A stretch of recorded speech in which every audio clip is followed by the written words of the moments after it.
Terji nanti kan gitu. Iya, iya, iya.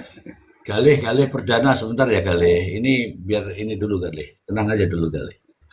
Enggak, saya mau bertanya ini tadi, sidang sama hajatan itu penting penting mana? Nah, bagi siapa kan begitu ya? Bagi siapa? Kalau bagi hakim, mungkin hakim mementingkan sidang. Kalau bagi Besti ya tetap hajatan, ya nggak?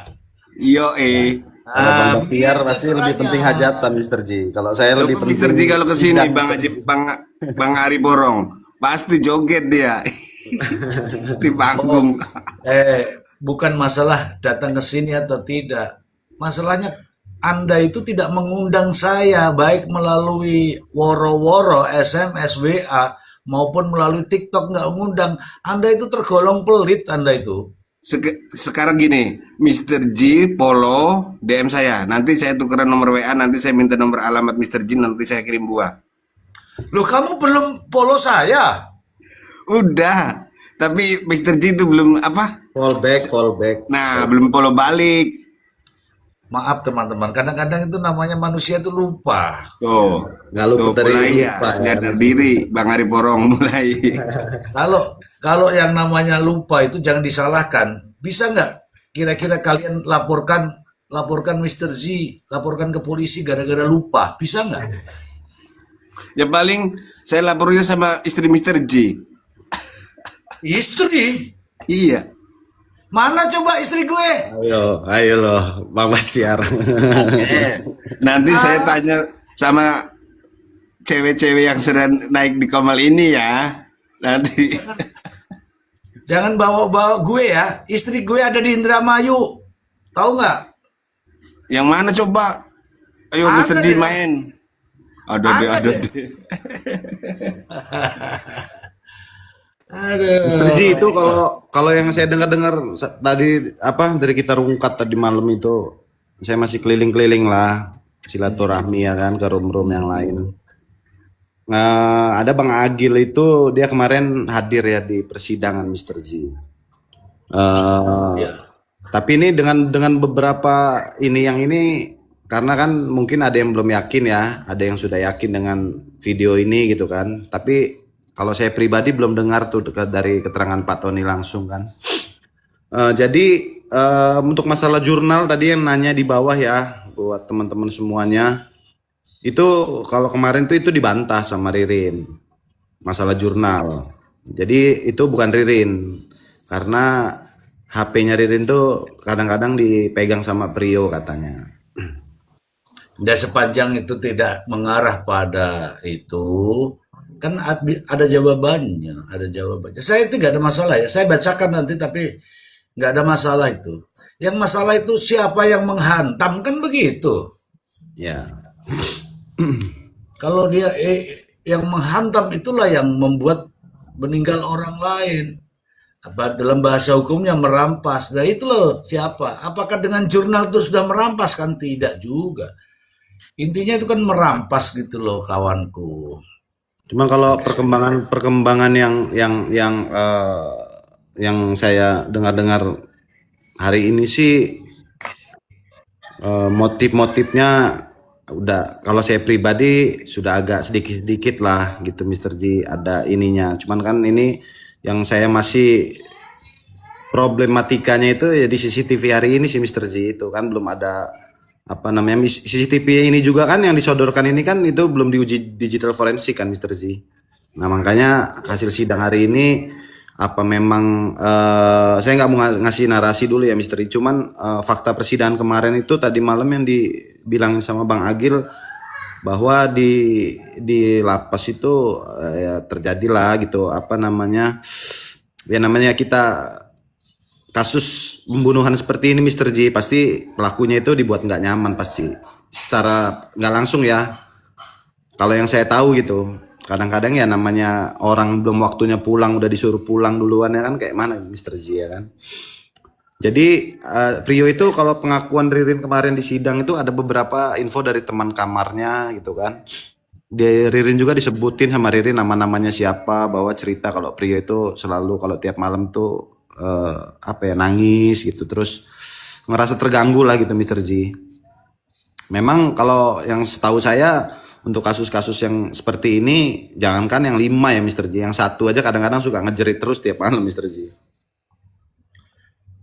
Ya, aku nggak bilang analisa saya benar ya. Aku nggak pernah bilang begitu. Tapi saya Ya, masih ya. bilang. Ini kan Saya kita masih masing-masing gitu. ya. Kalau info Oke, yang saya dengar segitu sih. oke, oke. Kita sapa dulu nih. Ada ya, Mbak Jelita. Halo, Mbak Jelita.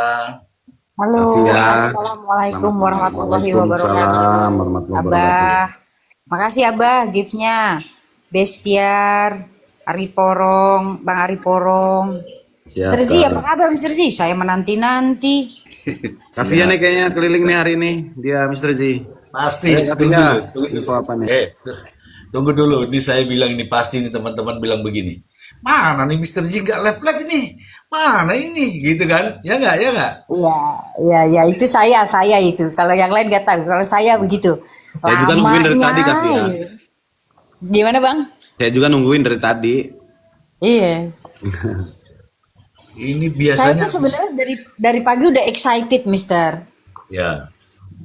Excitednya karena mau penasaran sama video CCTV yang itu kan, karena mau diputar hari ini kan Mister. Jadi saya dari pagi tuh udah in the mood lah sama kasus ini gitu. Tapi ketika udah mulai beredar videonya itu, wah lama banget tuh nungguin itu sampai sore itu. Ketika udah mulai beredar videonya, kita lihat, tapi kalau tadi saya sempat lihat sekilas, ada tuh perjalanan Ririn dari arah kanan ke kiri ada. Tapi nggak tahu itu Ririn atau bukan ya Mister ya. Pokoknya dibilangnya itu Ririn. Dia pakai baju kemeja biru kalau nggak salah itu. Tapi saya nggak tahu dia pakai celana pendek apa enggak ya. Benar kata Bang Ari tadi, kita belum dengar bantahan daripada si terdakwa ini. Belum dengar bantahannya apa. Loh, Nah, katanya itu videonya jelas ngangkut mayat 2 orang masuk mobil. Tengok. Lah itu kan dibilang jelas, sangat jelas terlihat ngangkut mayat ke mobil itu katanya emang duta katanya. Enggak. Cuman memang ada pergerakan itu, memang benar ada mereka ngangkat bambu itu, cuman nggak tahu itu Ada. isinya apa itu Ada. Mr. Z. Jadi bambunya itu memang diangkat ke dalam Diangkat ke dalam mobil depan itu, Mr. Z. itu ada. Nah itu yang Tapi- naruh bambu ke belakang itu Prio apa bukan itu kayaknya? Tapi gini Bang Ari, aku nggak mau nggak mau mendinai dan lain-lain ya, tapi kalau melihat itu bobot jenazah loh. Kayaknya sih kalau lihat bobotnya itu, ya ini aku males kalau cerita ini di komal-komal lain deh. Pasti nggak seaman ini ngomongnya. Bobotnya Langsung itu ini beda, ya. Mister. Kalau menurut saya nih ya, bobotnya itu berbeda. Karena bobot jenazah itu gua mungkin loh ngangkat satu tangan begitu. Coba aja lihat. Bisa disimak lagi satu itu. Lalu kemudian ada juga sekelebatan Viti yang lewat menyandingkan keterangan Prio dengan CCTV itu. Nah, buat yang melihat secara tegas, di mana posisi Prio? Di depan atau di belakang itu? Bang Ari Porong barangkali. Saya sampai menjuling-juling, agak bingung juga mana Ririn. Mana itu Prio pas sih lagi naiknya gotong yang ya. di belakang ya Kavia, tapi Ari nggak ngelihat yang itu tadi, yang bulak balik itu Ririn atau bukan, itu memang agak gelap sih di bagian itu. Nanti aku share ya. Berarti ya, Itu jelas. Itu berarti ya. yang itu jelas ya. Orangnya itu cukup jelas. Kalau yang jalan itu ya, yang jalan berdua. Tapi aku nggak bisa lihat itu Ririn atau bukan. Cuman kalau pawakan ya pawakan dia. Tapi itu jelas sebenarnya. Jelas. Mbak Pia, Nanti aku Mbak Pia. tegasin lagi. Hadir. Mbak Pia. Kalau saya sih gini Mbak Pia, asumsi saya itu bukan Ririn ya. Tingginya gitu loh, tinggi. Ririn tuh kalau nggak salah dia 180 lebih itu. Iya. 181 Ririn. Itu sepertinya di bawah 170 itu keluar masuk mobil itu mudah sekali. Iya. Menurut Ya, menurut saya ya. ya, siap. Setiap pandangan orang kan punya ini berbeda-beda. Karena itu kan Ah, saya nggak nyalain doang, karena memang gambarnya itu buram kan. Tapi ada satu yang menarik, Mr. Z. Silakan. Kalau dikatakan itu Prio, posisi di situ tuh dia badannya kecil, kelihatan kecil badannya, lalu kemudian bungkuk, Mister. Berbeda sama orang yang masuk ke dalam itu, Mister. Ini ya buat saya yang paling menarik ya, Mister. iya itu Kalau keluar masalah itu mudah benar, masuk sekali itu Mbak Bia masuk. ya, Apalagi kan kalau saya lihat di Google Street ya, tinggi toko itu ya, masih ada lebih tinggi dari jalan itu. Berarti dia akan menambah tinggi si Mister X iya, ini kan. benar-benar. Tapi gini, Tapi itu Bang, kalau dia sebenarnya keluar masuk mudah sekali, nggak Coba keterpentok begini gitu. dulu. Begini Ke pilar dulu. C betul. itu. Halo. Begini dulu. Yang lain di mute. Coba Quiritios, kamu jelaskan apa yang kamu ketahui. Itu aja dulu. Coba.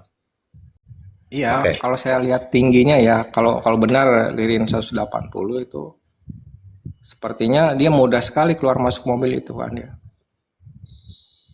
Jadi saya melihat wah tingginya ini nggak sampai ini 120 nih yang CCTV itu. Ya kemungkinan di bawah 170 lah kemungkinan ya. Apalagi kalau ditambah posisi toko dengan jalan itu dia masih ada tinggi lah sekitar 5 cm ke atas lah. Berarti dia Kelihatan akan menambah tinggi. kelihatan wajahnya nggak? Kalau wajah bias sih kalau Nggak wajah mah. kelihatan. Jangankan itu, ngangkatnya aja tuh masih samar-samar, paling kelihatan bambunya gitu.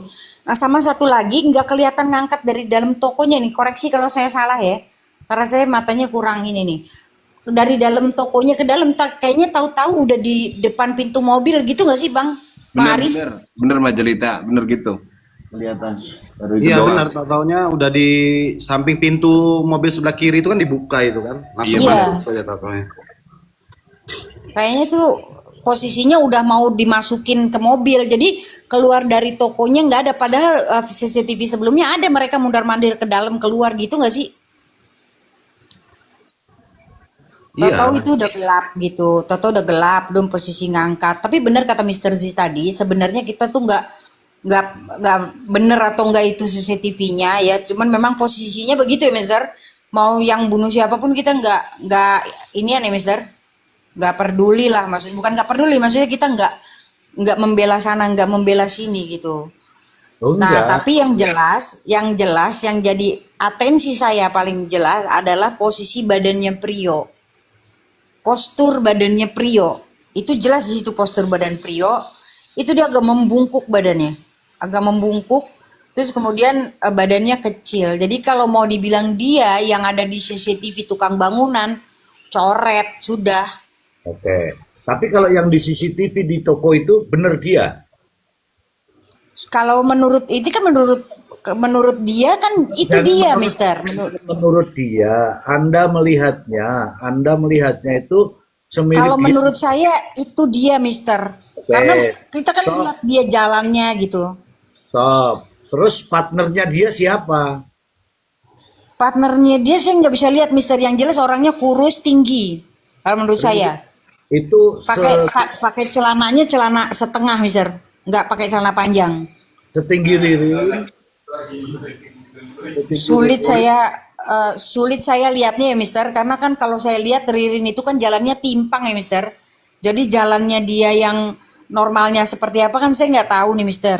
Kalau Prio kan kita lihat kalau dia jalan itu, Mister. Apalagi pada saat dia nyoba itu, nyoba. Oke, Nah, satu lagi, Mister, itu tanggalnya tanggal 30 ya, Mister. oke. Itu Tanggal tanggal 30. 30. Tanggal 30, Mister, bukan tanggal 29. Oh, hari berikutnya. Oke. Hari berikutnya. Oke. Iya. Dan itu jalanan nggak sepi ya, Mister. Hah? Jalanan nggak sepi, kendaraan lalu lalang. Oh, rame. Oke, oke kalau begitu. Nih, sekarang nih. Itu dipertanyakan ke Ririn enggak? Nah, Viti itu belum lewat yang bagian itu, makanya kita nunggu, Mister. Karena kalau ngelihat figur Ririnnya tadi, dia tuh kayak domblong gitu, kayak serius banget ngeliatin CCTV-nya. Saya cuma bisa lihat itu aja, Mister. Tapi kalau untuk lihat VT yang mengenai bagiannya mereka itu, tanya jawab di mereka itu belum ada, Mister. Oke, oke. Nanti dijelaskan sendiri kalau itu. Karena kita nggak tahu ya kawan-kawan. Saya itu nggak peduli, Betul. saya itu nggak peduli. Tapi kan kemarin kan ada yang cerita, dibilang begini sudah sangat jelas bahwa itu Ririn dan Priyo sedang angkut mayat. Itu kan ceritanya seperti itu. Nah, makanya kalau dibandingkan dengan CCTV benar begitukah tidak? Nah, mata kita ini kalau yang mata orang itu hanya dua, kalau mata netizen itu kan ribuan mata. Kira-kira teman-teman Enggak. menyaksikan itu seperti apa gitu loh maksudnya. Bang Ji, Enggak, izin bertanya jelas, Bang Mister. Ji. Ya, Ya. bah, ya, bah. Kenapa sih itu CCTV tidak dilakukan digital forensik biar bisa terang benderang gitu loh. Kenapa ya kira-kira? Kenapa? Aku kan yang enggak berkepentingan, Abah. Nanti kalau saya jawab karena itu kan jadi masalah, Bah. Kenapa dia Oh gitu ya. Ya, Bisa dijawab bisa enggak deh ya. Terima kasih Bang Ji. iya, Kalau gitu saya yang nanya sekarang, Mister. ya. Kemarin waktu Tony minta itu ditampilkan atau dihadirkan, itu hakim kan udah memperingatkan ya, Mister, bahwa ini CCTV di luar berkas loh gitu. Ya, Mister. Ya. Lalu kemudian Tony tetap minta itu ditampilkan. Nah, sekarang setelah ditampilkan, apapun hasilnya, apapun bentuknya gitu ya. Apakah CCTV ini sekarang menjadi sah, Mister? Pendudukannya. Udah kemarin kan udah dibahas sama Prof. Imran. Jadi kalau sah dan tidak itu ini caranya menilai sah itu. Teman-teman. Nah, teman-teman nih, sah atau tidak itu kita menilai dari cara mendapatkan atau memperoleh alat bukti tersebut. Satu, terkait dengan CCTV haruslah dijamin originalitasnya, dijamin autentikasinya, dijamin keasliannya. Kalau tidak asli, ya itu akan meragukan hakim. Yang berikutnya, yang bisa menjelaskan terkait dengan apa isi CCTV, seperti kata Abah tadi, adalah ahlinya. Kalau ada orang yang sudah bisa menerjemahkan, menjelaskan, menjabarkan bahwa itu adalah mayat, sudah nampak jelas di situ ada Ririn dan Priyo mengangkat mayat, itu bukan ahlinya, makanya kita ragukan karena apa yang disampaikan itu ada kepentingan. Kalau kita ini penonton ini tidak ada kepentingan, harusnya dilakukan yang namanya digital forensik. Ketika digital forensik sudah melakukan penelitian terhadap bukti-bukti tersebut, itu sah. Dan jika ahli itu menjelaskan, tak terbantahkan. Kalau bukti itu sah, dinyatakan oleh ahli, maka hakim akan mempercayai. Karena itu sebagai salah satu alat bukti yang sah menurut hukum, bukan menurut Mr. Z. Ngono loh. Silakan. Silakan cerita. Wah, ini siapa yang buka mic aku nih? Saya bukakan. Tadi kan berisik, di situ ada banyak manusia. Oh iya benar, Mister. Saya lupa nge-mute, Mister. Oke, Ya. gini, Mister. saya mau tanya lagi, pada saat pengambilan CCTV itu, baik yang itu diambil baru sekarang atau diambil tahun kemarin, apakah itu pakai BAP, Mister? Pakai BAP nggak? Oke, oke, di-mute dulu ya. Ini teman-teman, undang-undang mengatakan, ini undang-undang bukan Mr. Z. Undang-undang mengatakan bahwa terkait barang bukti CCTV itu diperlakukan sebagai bukti utama. Ya harus menggunakan cara memperolehnya. Tadi kan sudah saya sebutkan cara memperoleh itu didapat dari mana, di tiang gantungan lah, ini milik siapa, tanggal berapa diambil, itu menunjukkan originalitas. Kemudian apabila itu sudah dipindahkan itu pun ada berita acaranya lagi. Habis itu teman-teman tahu nggak habis itu apa? Permohonan persetujuan penyitaan dari pengadilan. Berita acara penyitaan itu kemudian dimintakan ke pengadilan untuk disetujui sebagai alat bukti. Lah kalau nggak ada itu semua, masa pengadilan atau hakim mau menganggap itu sah? Begitu kawanku. Itu bukan saya yang ngomong. Undang-undang yang ngomong. Itu orang-orang pada tahu semua lah itu. Pada tahu semua. Jadi yang mengatakan begini, saya bacakan lagi ya. Ya, pasal 235 itu mengatakan, jadi cara memperoleh alat bukti harus begini, itu sudah ada prosedurnya. Dan penyidik mempunyai tata cara.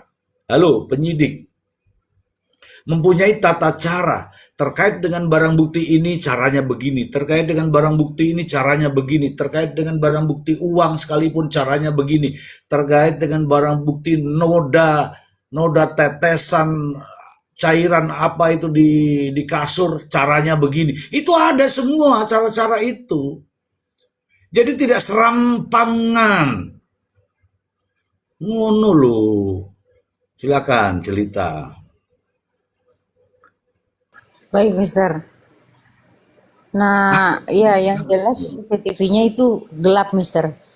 Jadi kalau nggak tahu ya, karena kita ngelihatnya mungkin di VT, buat orang yang datang langsung itu seperti apa kan kita nggak tahu ya, Mister.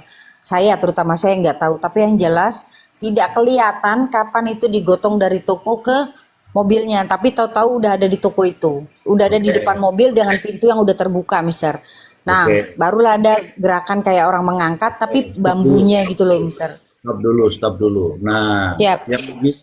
yang gelap-gelap begitu, yang menjelaskan bukan orang-orang yang tidak punya keahlian. Yang bisa menjelaskan adalah ahlinya. Karena kalau ahlinya disodori itu, yang gelap bisa jadi terang, kemudian yang tidak kelihatan bisa jadi kelihatan. Itu yang benar. Tapi kalau bukan ahlinya ya maaf saja. Nanti terjadi kepentingan, jadi keinginannya itu, pengennya itu yang nampak ini, tolong deh bagaimana caranya deh supaya nampaknya yang ini. Jadi ada, ya itulah sesuatu yang di luar nalar kita. Jadi teman-teman, ketika ahli sudah berbicara terkait itu tak bisa dibantah. Contoh nih ya, kita nggak tahu nih contoh. Kita tidak akan tahu nih, teman-teman nanti bantah saya nggak apa-apa. Ini Pak gelap seperti ini. Tapi di situ saya yakin ada pergerakan. Gelapnya itu bisa ditambahin cahaya sedikit, ya, oleh mereka para ahli. Begitu dikasih cahaya, ini sekian persen ya, ditulis di situ tuh. Ketika ditambahi sekian persen menjadinya ini. Ketika ini ditampilkanlah itu. Begitu ditampilkan kelihatan nyata, maka di situ akan ini pencahayaan sekian persen. Begitu. Bagi ahli, tapi kalau kita mah nggak tahu. Saya bukan ahlinya. Teman-teman juga yang bicara kemarin juga bukan ahli. Makanya kalau menjelaskan yang bukan ahlinya ya begini ini.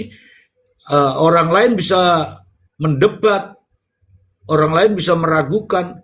Nah, bagaimana ahli itu berbicara ketika itu dengan keahliannya, keilmuannya, ilmiah, tidak dibantah. Apalagi kalau sudah dipotong-potong, ya nggak teman-teman? Ya, silakan Ari Porong, bagaimana menurut Anda? Pia biar terima telepon dulu. Oke, Mr. Z. Kalau saya kan, kalau untuk yang ini pandangan saya masih tetap ya, masih tetap ada kemungkinan bahwa memang Ririn udah otomatis terlibat gitu karena ada sidik jarinya kan teman-teman. Tapi kan belum ada yang memang menunjukkan juga CCTV juga yang baru hari ini kita dihadirkan juga masih belum jelas gitu kan. Nah, maksud saya seharusnya yang seperti ini nih kan dibikin terang aja bisa loh gitu loh. Kenapa harus apa sih, ada anggarannya kan mungkin Mr. Z, terlalu besar kah gitu kan? Pasti kan yang Mr. Z bilang semalam juga kan, setiap kasus pasti ada anggarannya kan Mr. Z. Nah, maksud saya jangan buat ini makin apa ya? Makin samar-samar gitu sih. Karena kalau yang saya lihat-lihat dari ini sih, ini makin apa ya, makin meyakinkan sih, makin meyakinkan diri saya bahwa kalau saya pribadi ya dari awal pasti ada pihak yang lain gitu loh.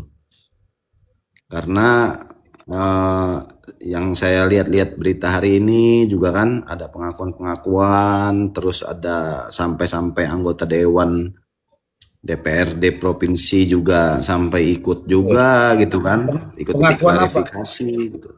Pengakuan. Ikut klarifikasi Oh gini, pengakuan. begini kawanku. Begini kawanku, sepanjang dia ngomong di luar persidangan, itu nggak ada nilainya bagi kasus ini.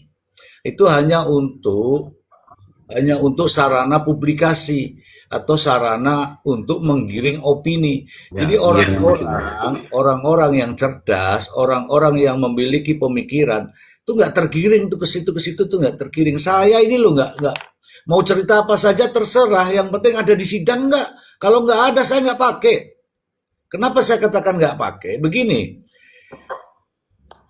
untuk pembuktian itu adalah apa yang dikatakan dalam persidangan. Itu KDM itu, Gubernur Jawa Barat itu kan banyak tuh bercerita di sana. Ya nggak? Ya. Mengulas ini, mengulas itu, mengulas mengulas ini. Sepanjang dia tidak mau berani bersaksi di pengadilan, saya anggap itu tidak ada nilainya. Kenapa saya katakan begitu? Karena itu kita punya prinsip. Apa itu kesaksian? Kesaksian adalah ya pernyataan yang diucapkan oleh mereka para saksi, terdakwa dan seterusnya itu ahli, yang diucapkan di depan hakim. Aku ini bisa ngomong di Komal begini, aku bisa ngomong nih. Tapi kalau ini tidak saya ucapkan di depan hakim, ya cuman ngomong doang. Nah, kalau yang ngomong doang itu ada dua motivasi. Kan sudah kelihatan nih dua motivasi. Ada motivasi mengangkat dirinya, ada motivasi menjatuhkan orang lain. Begitu kawanku. Ya, Mr. Z, makanya saya bilang ternyata ini ada sangkut pautnya juga sih. Apa namanya, yang saya bilang motif tadi ya, kalau yang saya lihat berita hari ini Mr. Z. Jadi ada keterangan dari yang biasa dilihat sama teman-teman itu Pak siapa? Pak Effendi ya. Nah, itu saya dapat berita juga. Ini ada kronologis kasus BPR Karya Remaja Indramayu. Di situ dia menjelaskan Mr. Z. Nah, ini saya bacakan nih. Boleh. Ini ada sangkut pautnya nih. Kalau misalkan mau kita iniin, sebetulnya ada korelasinya sih di sini Mr. Z. Nilai kerugian kasus korupsi berupa penyimpangan penyaluran kredit fiktif dan macet ini awalnya terdeteksi sebesar 29 miliar pada 2021. Namun membengkak drastis hingga lebih dari 230 miliar. Kasus ini sempat disebut sebagai salah satu kredit macet BPR terbesar di Indonesia. Kedua, pencabutan izin usaha akibat rata-rata kelola buruk dan rasio keuangan yang hancur. Otoritas Jasa Keuangan resmi mencabut izin usaha BPR Karya Remaja terhitung sejak 12 September 2023. Gugatan hukum karena masuk daftar pengemplang atau debitur nakal dengan tunggakan fantastis nama Haji Gono ikut terseret ke ranah hukum tim likuiditasi dari Lembaga Penjaminan Simpanan LPS, serta kejaksaan terus mengejar aset-aset miliknya untuk disita dan dilelang demi memulihkan kerugian negara. Keempat, aset dan agunan. Sebagian besar agunan yang macet dari para debitur nakal ini diketahui bermasalah, mulai dari nilainya yang jauh di bawah plafon kredit menggunakan sertifikat milik orang lain tanpa izin hingga fiktif. Pengusaha atau BPR Karya Remaja Indramayu berkaitan erat dengan skandal kasus korupsi kredit masif yang menyebabkan bank milik pemerintah daerah tersebut kolaps hingga dicabut izin usaha. Berikut adalah rincian informasi mengenai keterlibatan Haji Gono dan kemelut yang menimpa BPR Karya Remaja Indramayu. Nah, di sini menyebutkan siapa sih Haji Gono ini, Mr. Z. Jadi, Haji Gono ini salah satu kontraktor, dan dia juga salah satu penerima kredit fiktif itu tadi, Mr. Z. Nah, Haji Gono ini siapa? Haji Gono ini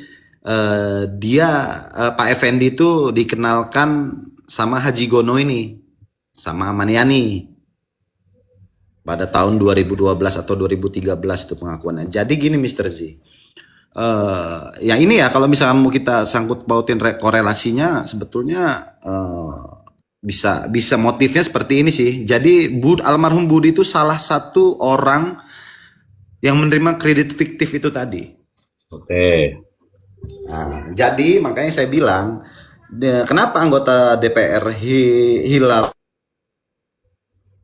itu sekarang sepertinya dia keterangan Pak Tony dengan ibu-ibu yang kemarin pernah bertemu Amaniani, terus dibilang ada Dudu, klarifikasi dan mengadakan podcast tuh bersama Dudu dan si Awe apa kalau nggak salah sama teman-temannya Ririn. Nah, yang saya bilang bakalan ada skenario baru ya, terbukti sudah mulai gitu kan. Makanya banyaklah ini Mr. G. Sebetulnya kalau kasus ini didalami, kalau misalkan dari korelasinya itu tadi sih, sebetulnya penagihan hutang itu tadi sih.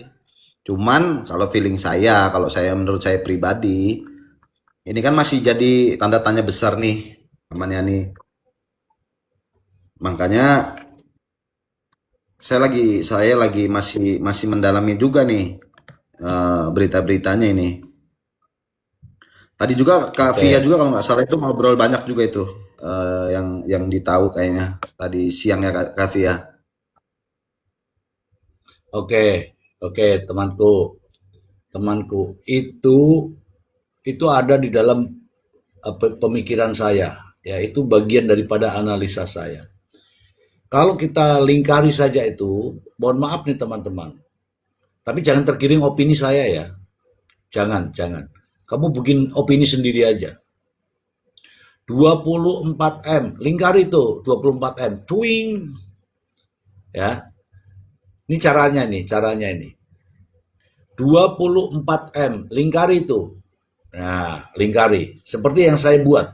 Tapi nanti baru saya keluarkan. 24M itu dana dari BJB. Kemudian kalau dikatakan sebagai kredit macet saat ini ya, terbesar tadi, kasih panah semua itu. 1, 2, 3, mungkin ada puluhan panah. 24M itu dipanahin semua. Siapa yang menikmati 24M itu nanti akan Anda tahu. Dan di sana juga ada itu data-data. Nah, 24M yang dinikmati ini prosesnya juga melibatkan orang-orang seputar perbankan. Nah sekarang orang-orang yang menikmati 24M itu yakin dan percaya ada kepentingan di sini. Ada kepentingan di sini. Ya, tapi tidak perlu saya ini ya. Makanya saya kasih tahu nih caranya nih. 24M kasih lingkaran di tengah. Kemudian kasih panah sini, panah sini, panah sini, panah bawah, panah atas, panah ini, panah semua. Panah ini nanti di atasnya kasih lingkaran-lingkaran. Siapa yang mendapatkan kredit itu? Nah, siapa yang mendapatkan kredit itu nanti baru cari proses pengkreditannya siapa yang punya peranan. Nah, di situ. Nah, siapa yang terlibat menikmati kredit yang sekarang macet ini? Nanti dari sini akan Anda ketahui, ya, mengapa kasus ini begitu jelimet, begitu. Karena di sini nih ada orang yang berkepentingan untuk menutup semua ini agar tidak ditagih lagi dengan macetnya 24M. Oke, kemudian kita disajikan dengan drama-drama ini. Ini main semua ini orang-orang yang terlibat kredit macet tadi, yang lingkarin ada panah-panahnya itu, dilingkarin itu. Ini ada yang terlibat di antaranya ini. Ada yang berkepentingan. Siapakah dia? Kasih tanda tanya besar. Siapakah dia? Gitu. Jadi ketika itu Ari membacakan itu, jadi saya ingat bagaimana saya menganalisa ini, tapi saya nggak berani keluarkan, nanti akan memperkeruh suasana itu.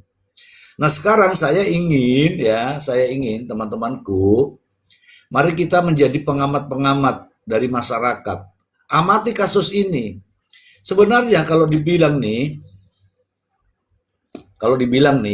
sebagaimana dakwaan jaksa, kembali lagi nih ke dakwaan jaksa, karena kasus ini bisa disidangkan atas dasar dakwaan jaksa. Mau dibantah bagaimanapun nggak akan bisa. Ya karena dakwaan jaksa inilah kasus ini disidangkan. Baca itu dakwaan jaksa. Ada nggak melibatkan orang lain? Nggak ada, hanya 2 orang ini. Ririn Priyo, tasnya Priyo, palunya Priyo, Ririn Priyo, Ririn Priyo. Pasti deh. Tidak ada melibatkan orang lain. Nah, sekarang dinamika persidangan muncul. Ada orang lain, ada TKP baru, ada ini. Tapi kalau sudah pegangan sama skema yang 24M dilingkari tadi, nggak akan goyah itu. Itulah namanya, saya selalu mengatakan trik and intrik. Trik, strategi, intrik itu ya nambah-nambah bumbu. Ada trik and intrik. Percaya atau tidak, orang-orang yang menganalisa ini pasti ke situ arahnya. Kalau kita hanya menonton, KDM, Densu, ini berarti hanya kasusnya itu. Tapi kalau dianalisa arahnya ke sana. Nah, dinamika ini berkembang. Kita lihat sendiri nih jadinya. Baru kali ini jaksa dengan dakwaannya justru mempertanyakan yang tidak ada dalam dakwaannya.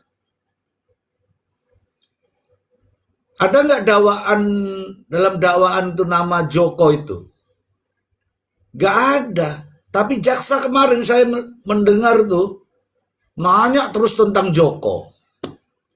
Harusnya ini kalau jaksa yang bagian khusus ya, yang bagian uang-uang itu, dia tahu bukan kasus yang pidana begini. Ada itu yang namanya ada namanya Kasipidum. Nah, itu berarti kan Kasipidum Kepala Seksi Pidana Umum. Ada itu yang Kasipitsus. Kalau Kasipitsus ini yang sudah turun, beda lagi urusannya. Oke lah, sekarang kita bicara fakta aja. Dari dakwaan jaksa ini, kemudian sidang tadi, bagaimana reaksi Ririn dan pengacaranya terhadap CCTV itu.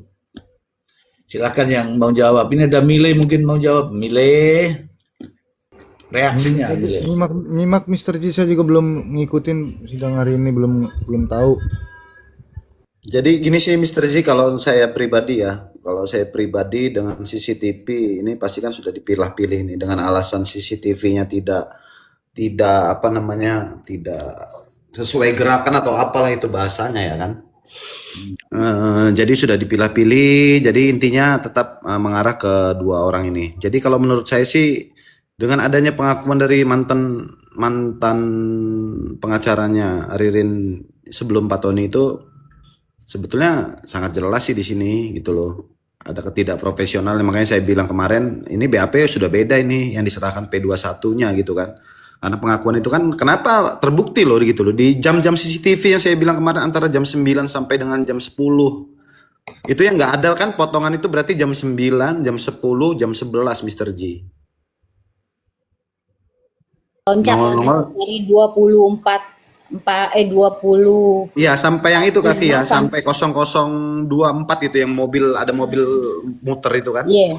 Ya pokoknya dari 20.45 apa 20.40 apa sekitar segitu, tiba-tiba cret langsung 00.24. Ya, langsung 0024 terus lari lagi langsung ke 0501 itu. Nah, makanya saya bilang ya ini sudah dipilah-pilih gitu loh maksud saya. Bukan saya mau menuduh gitu kan. Wajar kita curiga gitu loh, ada apa gitu loh kan. Dari awal juga kalau analisa saya sih kenapa CCTV yang buat barang bukti itu di hotel, di Briling gitu kan, itu kan hanya menunjukkan mereka berdua aja gitu loh. Nah makanya mungkin dari pihak penyidik juga udah memang dua orang ini gitu loh, memang sudah wajibnya gitu kan, nggak ada yang lain gitu loh. Iya itu analisa saya Mr. Z, seharusnya ya itu tadi ya. Oke. Kalau misalkan dari awal Terzi saya sepakat sih. Kasus ini itu bukan Iya. sesederhana pelaku itu Riri Iya, dan Trio, makanya- Mister. Ada yang lebih dari itu. makanya Kavi ya, makanya saya dari awal saya udah profiling itu. Dari awal juga saya sudah pemikiran ya sama Mr. Blind tempo hari. Karena saya sudah profiling ini yang disebut mereka ini siapa sih, salah satu yang antara 4 orang nih Amanian ini siapa? Saya cari tahu nih. Saya cari tahu ternyata mantan kepala cabang gitu kan. Dan bahwasannya memang benar keluarga almarhum Budi ini keluarga dari perbankan semua Mr. Z. Ibunya itu mantan kepala BJB. Dulu tahun 91 Amanian itu diangkat jadi karyawan dari seorang security kan. Diangkat jadi karyawan. Udah gitu bapaknya itu almarhum Haji Saron itu mantan kepala cabang Bank BRI. Terus bapaknya Niko itu kalau nggak salah dari Bank Mandiri itu. Keluarga dari perbankan semua mereka ini Mr. Z. Nah, itu sudah mulai teman-teman sudah pinter nih. Ya, tapi saya nggak berani ini dulu Mr. Z ya, oke?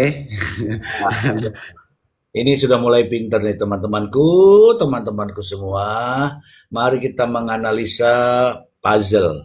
Pasangkan nih puzzle. Ini kalau begini apa untungnya ini ya? Ini kalau begini apa ruginya ini ya? Apa untungnya ya? Tapi jangan nafsu ya. Kalau nafsu itu dikit-dikit, oh dasar, oh danco, oh ini itu namanya nafsu. Coba mari kita ini, kalau ini melakukan ini apa untungnya? Kalau ini melakukan ini siapa yang kira-kira di belakangnya? Kan begitu loh. Puzzle. Nanti ditata sendiri. Jangan terus berpikiran begini. Ini ada yang berpikiran di sini nih. Pokoknya itu kan ada kelihatan kan? Kelihatan. Pada akhirnya nanti Anda akan tahu dengan sendirinya. Ya, Mr. Z, saya boleh spill dikit nggak nih ya? tunggu dulu saya sapa dulu ya, ada kopi pahit. Selamat malam. Kopi pahit. Saya spill dikit nih ya. Saya spill dikit. Apa namanya? Saya spill dikit untuk aduh apa sih tadi mau ngomong lupa. Udah bang kopi pahit dulu deh. Silakan kopi pahit.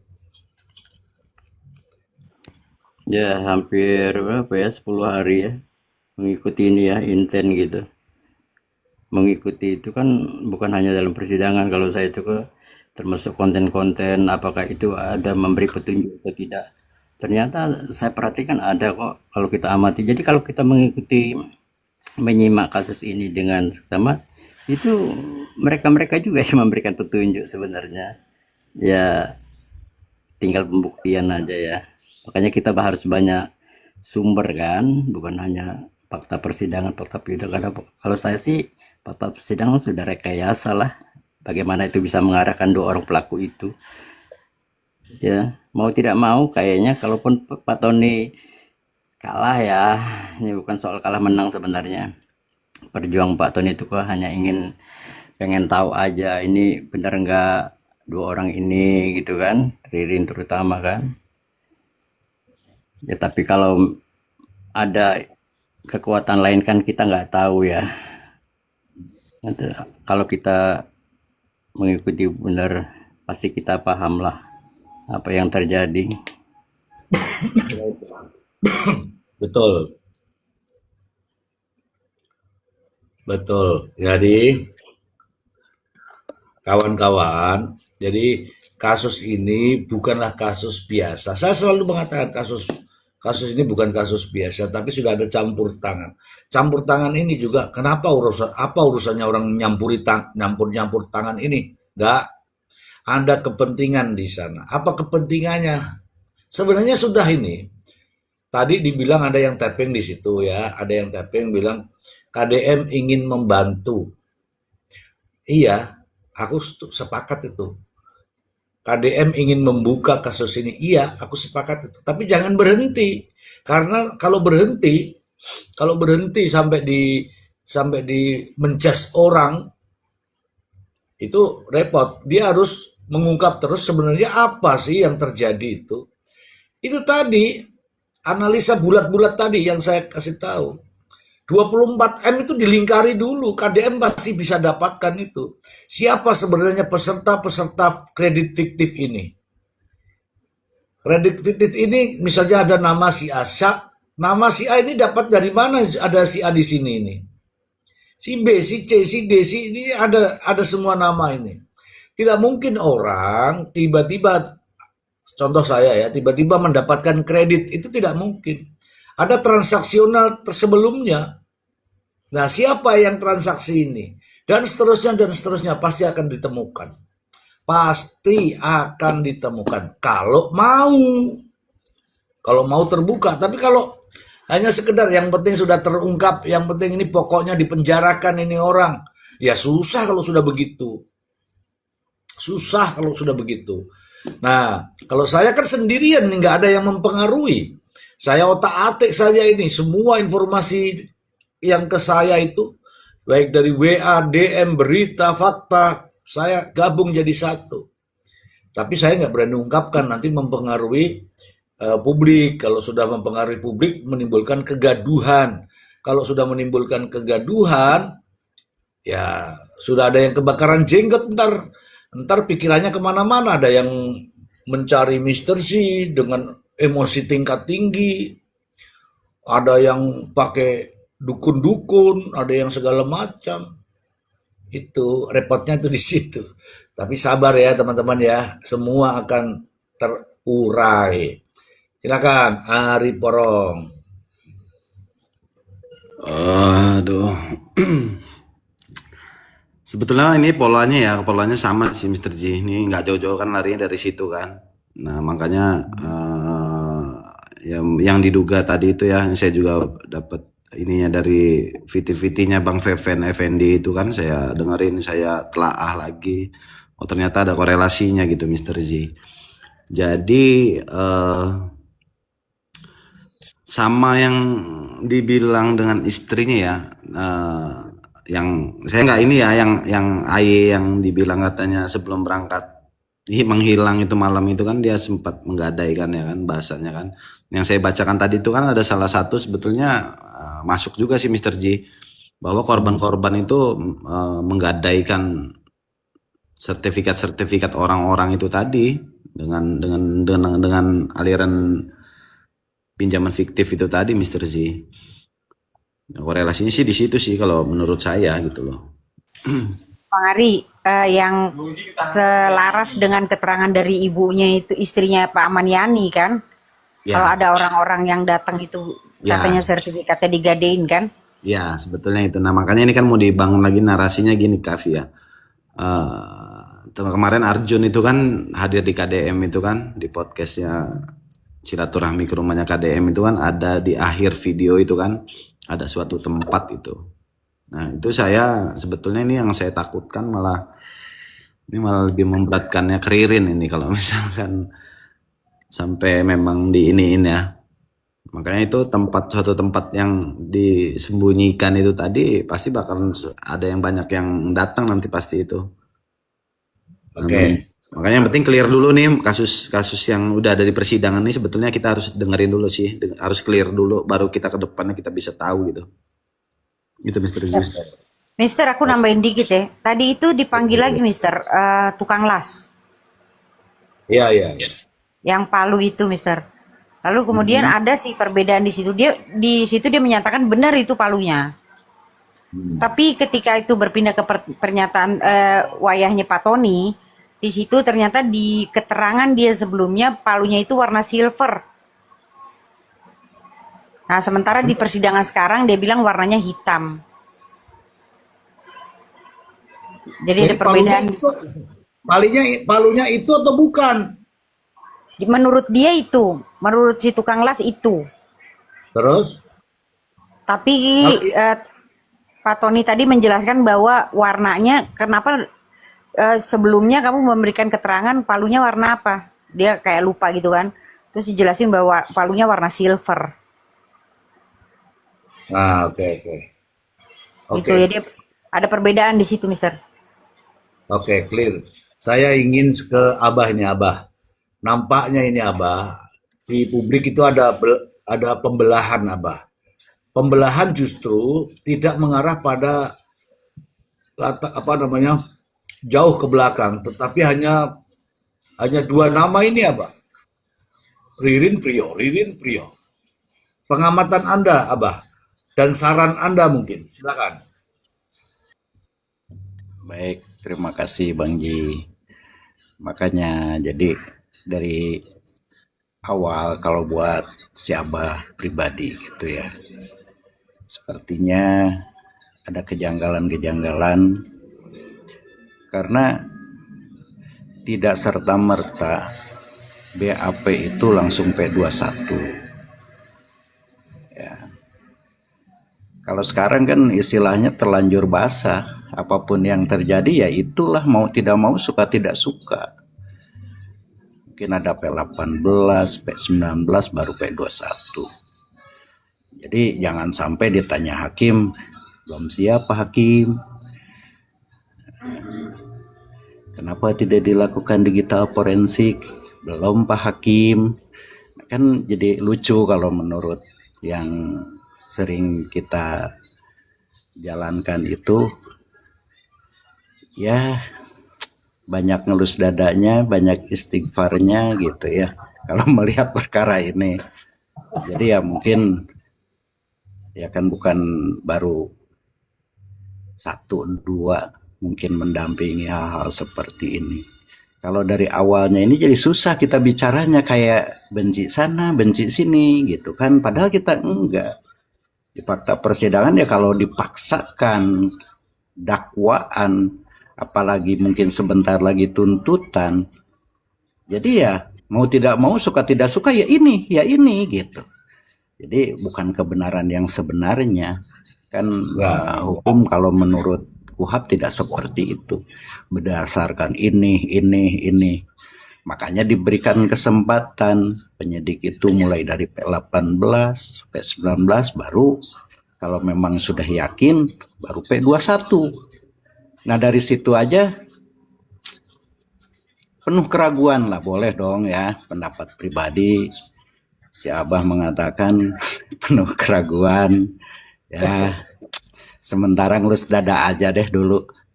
Ya. Seperti itu, Sergi. Terima kasih. Oke, clear nih. Teman-teman tahu nggak itu Abah cuman begitu aja ya, ngelus dada. Tahu nggak sebenarnya apa yang terjadi? Sebenarnya banyak juga analisanya, tapi kan nggak mau disampaikan. Ngelus dada itu. Nah, ini saya punya analisa nih. Saya punya analisa nih. Mudah-mudahan teman-teman juga paham tentang ini ya. Teman-teman, apa yang terjadi saat ini, Ririn dan Prio ini sebenarnya drama episode 2, teman-teman. Jadi, oh gitu dulu, oh gitu ya, episode 2. Oh, terus apa episode satunya? Nggak tayang itu. Nggak tayang itu. Tapi episode 1 ada.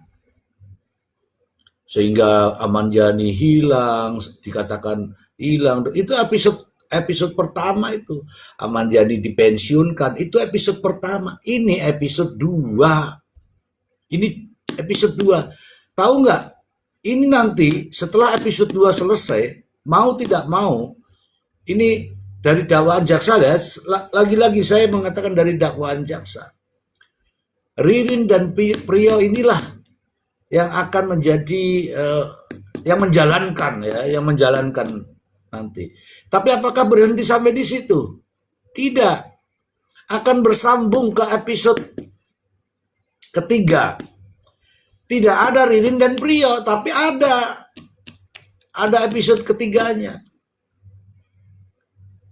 Tenanglah. Episode pertama itu sebenarnya ada, tapi tidak ditayangkan. Karena itu, ini saya kasih tahu nih, itu pidana khusus. Pidana khusus terkait dengan perbankan, kredit macet, kredit fiktif, dan sebagainya itu ada di episode 1. Tapi itu pidana khusus. Ya kan? Orang-orang pidana khusus pasti tahu itu. Terkait dengan perbankan, pinjaman, kredit, fiktif dan sebagainya itu masuk di situ. Ranahnya siapa? Ranahnya Pitsus. Ada atau tidak? Episode 1 itu ada, tapi tidak tayang, tidak seramai episode 2. Karena episode 2 itu memang skemanya adalah desain Ririn dan Prio. Buktinya ini kita terbelah ini gara-gara itu. Pengacara dengan pengacara ribut, Komal dengan Komal ribut, netizen dengan netizen ribut, keluarga dengan keluarga ribut. Ada yang memaksakan diri untuk menjadi pengacaranya dengan berbagai macam cara. Itu episode 2 itu di situ. Ya, trik dan intrik ada di situ. Tapi ujung-ujungnya dari semua ini adalah Ririn dan Prio.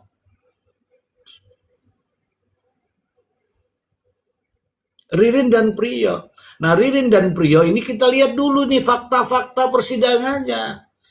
Andalah yang menjadi pemirsa. Kalau kata si Tukul tuh mimimi sasasa. Aduh, pemirsa gitu kan. Nah, kita disajikan nih. Ada yang satu, ya yang mulia itu bukan saya. Yang ini yang mulia. Ada nih kalimat-kalimat yang muncul di persidangan itu fakta-fakta ada di episode 2 ini. Pertanyaan-pertanyaan sedikit ya, Bang Ji. Ya, silakan. Ya, sedikit aja. Jadi ya mungkin kita tidak hanya berbicara dari sisi penyidik, penuntut, dan pemutus. Ya, akibat dulu menjadi multiple bar, kan harusnya mah single bar ya.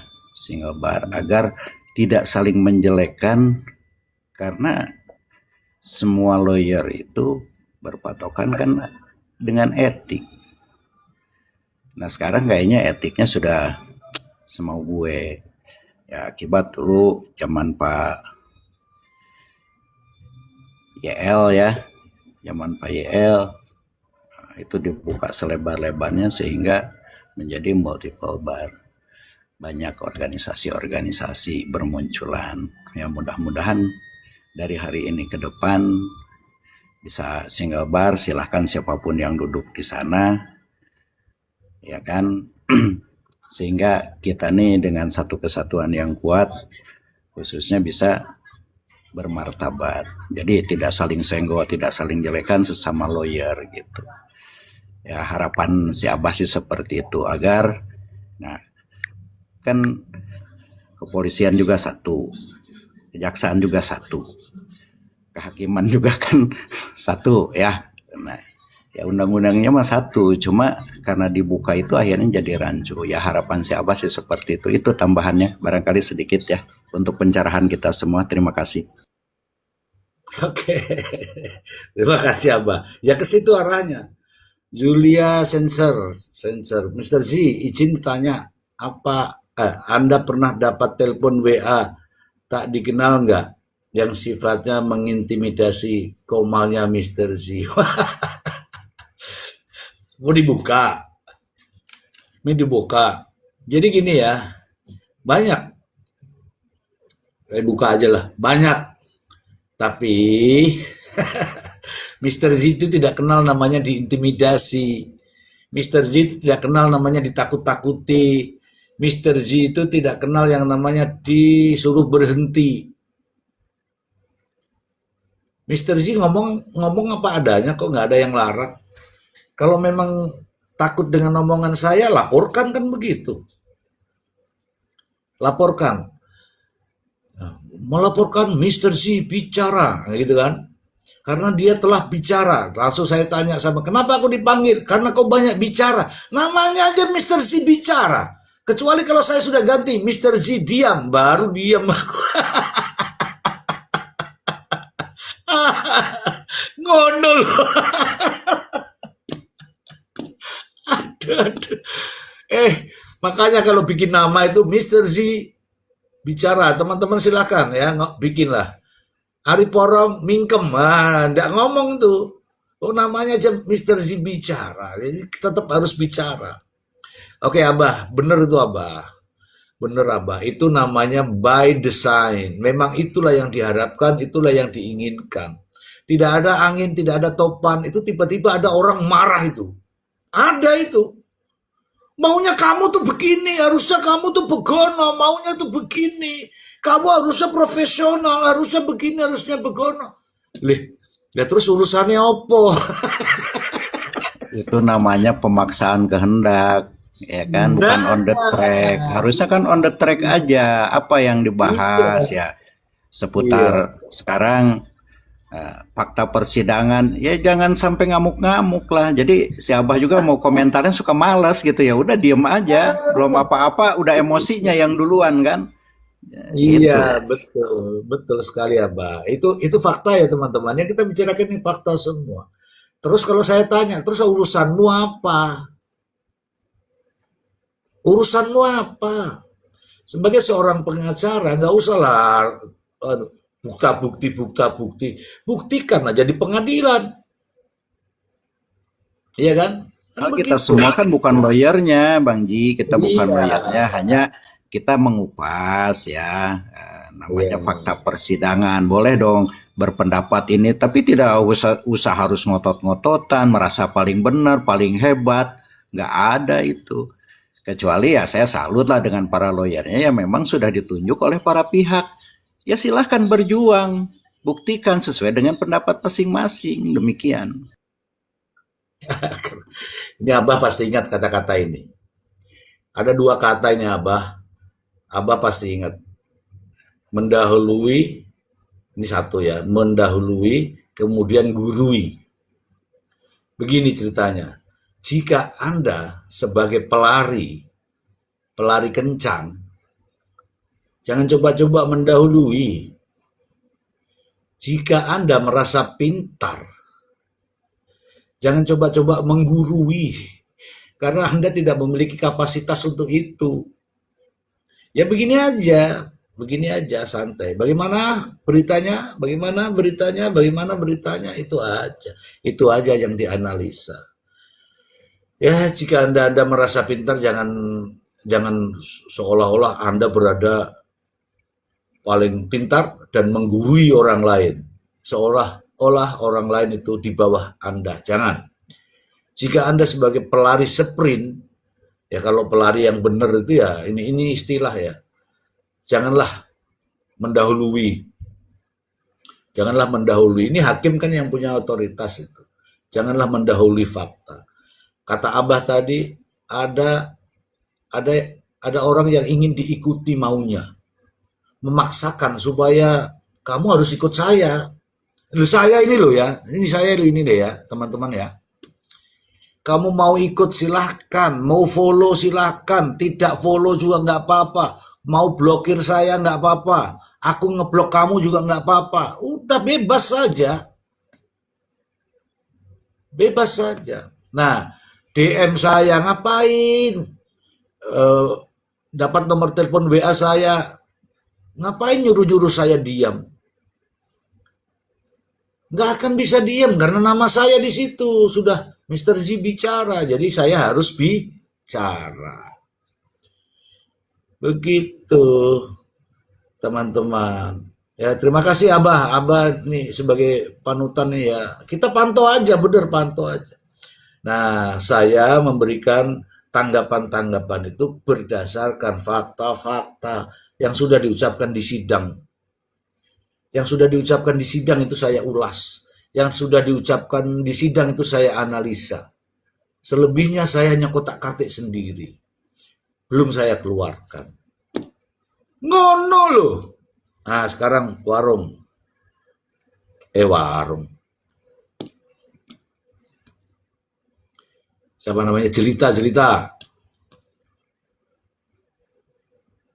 Rano jelita itu terus serius loh. Tak kira kamu ngrungokke di belakang HP jebule gak ono. Wah, jebule ning kamar mandi. Ari. Siap Mr. Z.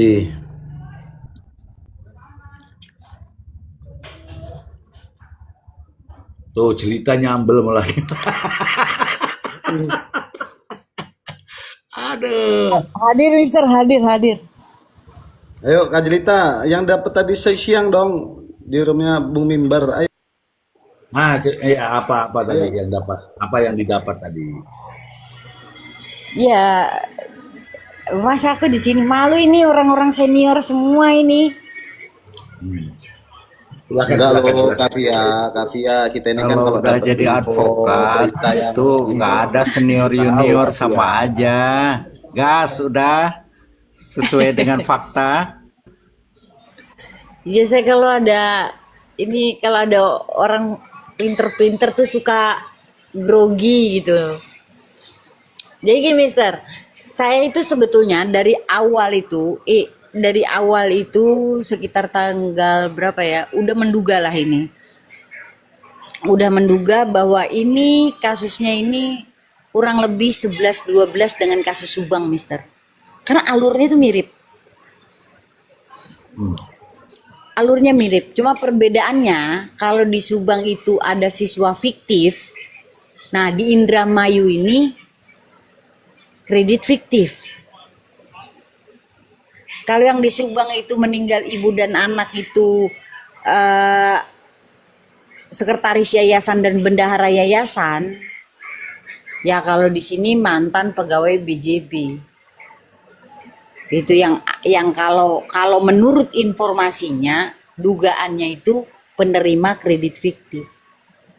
Tapi kalau di Subang itu dugaannya ya bukan dugaan sih, ini sudah cukup jelas karena udah masuk ke Krimsus semua itunya ya. Itu penerima dana bos dengan siswa fiktif. Dan yang jalannya itu maksudnya alurnya itu, ini ada copy paste nih kita sama-sama ini di kasus Subang ini Mister. Alurnya itu ya sama, jelimet, ruwet, dan CCTV juga CCTV ada tapi juga tampak kurang jelas, dan kita menduganya ada yang lebih jelas tapi tidak muncul persis, pokoknya alurnya itu persis. Dengan kasus Subang ini, dan cara pengungkapannya juga sama, cuman ini kasus Riri ini lebih gila kalau menurut aku, tabrak-tabraknya. Kalau di kasus Subang kayak CCTV itu ada ahlinya, dipanggil ahlinya Mister. Jadi Ya. ketika diputar pertama itu nggak boleh di zoom dan nggak boleh diapa-apain. Bolehnya cuma nonton aja sebelum ada ahli. Ketika ada ahli baru bisa itu. Baru bisa itu di zoom dan segala macam lah pokoknya. Tapi harus dengan ahli. Bahkan ahli mengatakan di situ, ahlinya loh, tingkat kemiripan dengan tersangka itu di bawah 50%. Tapi tetap divonis orangnya. Bahkan saksi mahkota di kasus Subang mengatakan, ya merubah keterangannya, bahwa yang mengendarai mobil yang saya lihat bukan terdakwa, tapi tetap divonis. Lebih gila lagi, itu saksi teleponnya pada saat dia jadi saksi itu berdering terus-terusan. Sampai akhirnya dia meninggalkan persidangan sebelum persidangan selesai. Dikasih izin. Jadi saya skeptis. Apapun ininya, saya yakin dua orang ini akan dihukum. Iya. Saya yakin kalau melihat dari kasus Subang, berkaca dari kasus Subang, dan kita tuh melihat kemungkinan ada orang-orang besar yang ada di belakang. Mohon maaf nih Mister ya, di kasus Subang ini tersangka sudah ada, ya ini kasusnya yang siswa fiktif ini ya Mister. Tersangka sudah ada, saksi sudah ada, bukti kejahatan sudah ada, bahkan ada barang yang disita. Koreksi kalau aku salah ya Bang Kopi Pahit. Bahkan ada tersangka yang disiksa, tapi kasusnya mampet. Nganti saiki sampai sekarang tidak ada satupun yang ditangkap, Mister. Cuman diperiksa, hilang. Nanti ada kasus apa yang melambung, naik. Terus nggak lama hilang lagi. Begitu, dan saya khawatirnya ini akan terjadi demikian. Karena di kasus Subang, persis netizen itu habis-habisan diadu domba. Jadi kayak pilpres, waktu pertama kali masuk di kasus Subang, saya itu lihat netizen tuh bingung karena saya terbiasa menganalisa kasus itu sendirian. Subang lah pertama kalinya saya membaur sama netizen. Ketika saya masuk, ini kok kayak pilpres ya? Kayak pilpres ya? Ini semua tuh membela ini, membela itu, membela ini, membela itu. Padahal nggak seharusnya begitu gitu. Sama persis, Mister, persis banget. Ini dihembuskan, oh ini pelakunya si M. Itu semua netizen ngikutin si M. Pelakunya, oh ternyata sepupunya, mantan pacarnya, semua ngikutin mantan pacarnya. Sama kayak sekarang. Katanya, semua netizen bilang katanya. Jadi ada, kalau dulu saya tuh menelusuri sampai ujung. Kalau sekarang saya udah malas, bisa udah capek di kasus Subang. Saya menelusuri sampai ujung, bayangin, si pelempar isu tuh adanya di Aceh. Dan anggota partai. Mister. Nah kalau sekarang saya malas nelusuri nih Mister. Iya. Jadi begitu Mister, dan ini 11-12 dan saya rasa memang ada orang yang lebih tinggi di sini yang harus ditutupi. Jadi saya rasa ini kredit fiktifnya juga akan nol, ya Ririn dan Prio akan menikmati, bukan menikmati, maksud akan divonis. Mohon maaf salah ngomong, akan divonis. Kalau di kasus Subang, orang yang itu dijadikan GC, Mister. Makanya saya bisa bilang, oh ini Prio ujungnya dijadikan GC. Maka saya nggak akan yakin. Karena di kasus Subang dijadikan GC. Si GC itu dihukum cuma 2 tahun kalau nggak salah. Apa 4 tahun? Apa 2 tahun atau 4 tahun ya Bang Kopi Pahit? Dan akhirnya dia ngejalanin berapa? 4 tahun, cuman 2 tahun udah keluar. Ya, 2 tahun dia keluar gitu. Jalannya cuma dia berhasil jadi GC. Itu. Nah di kasus Indramayu ini kayaknya akan ada pengulangan, Mister. Jadi saya itu kayak dejavu di kasus Indramayu ini, seperti dejavu. Dan mohon maaf ya, Mister, terkadang saya nggak bisa menyampaikan karena saya juga khawatir ya. Tapi kalau saya menganalisa sendiri itu kayak dejavu tuh saya bilang, oh ini nanti abis ini begini, abis ini begini, abis ini begini, begitu, Mister. Demikian, Mister. Oke, terima kasih. Nah, targetnya memang 2 orang ini, karena sudah terdakwa ya ini, Ririn dan Prio. Mau benar atau salah, mau salah atau benar, mau benar semua juga, mau salah semua juga, nggak ada problem buat saya. Ya, tetapi kan kita melihat nih ada fakta-fakta persidangan yang sudah dihadirkan seperti ini. Itulah ya, menimbulkan kita menjadi ada perpecahan antara menjadi 2 kubu. Ya, ini Tambahkan, ada saya tambahkan dikit Mister J. Jadi apa kata Mbak tadi warung tadi kan sampai sekarang itu ya diskursus kan sudah diselidiki ya, sudah ada tersangkanya. Tapi memang tidak ditindaklanjuti sampai sekarang. Nah, keterangan GC yang menyatakan 4 orang selain dia nih ya, selain dia kan, karena ada 5 tuh. 2 orang ini masih tersangka. Sampai sekarang dia nyangkut 2 tersangka. Jadi gimana apa fungsinya GC itu kalau tidak menderang-menderang, kalau tidak selesai kan? Nah itu Mr. J yang terjadi. ya artinya tidak ada kepastian hukum, tersangka seumur hidup jadinya itu. Iya, dari Tersangka. tahun 2003 Mister sampai sekarang jadi Iya, tersangka. Mr. J, orang tersangka kan mengekang hak azazi dia kan untuk bersosialisasi kan.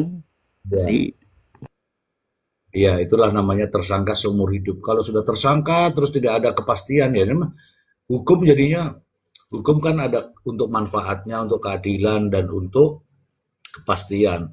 Tapi kalau di sini tersangka melulu, ya kan? ya jadi GC-nya itu apa fungsinya kalau tidak selesai kan artinya ada pekerjaan yang belum selesai. Ya, Terus GC ya itu. itu namanya tidak ada kepastian hukum. Oke. Izin Ya, Mister. Izin Mister, Hai. saya nangkep yang di bawah. Asa nggak usah didengerin, dia orangnya kanan kiri oke, ke sana iya, ke sini iya gitu. Nah sekarang dia nih lagi kenceng di sono, di sono. Ntar kalau udah berubah ke sini. Ah, loncer Asa mah.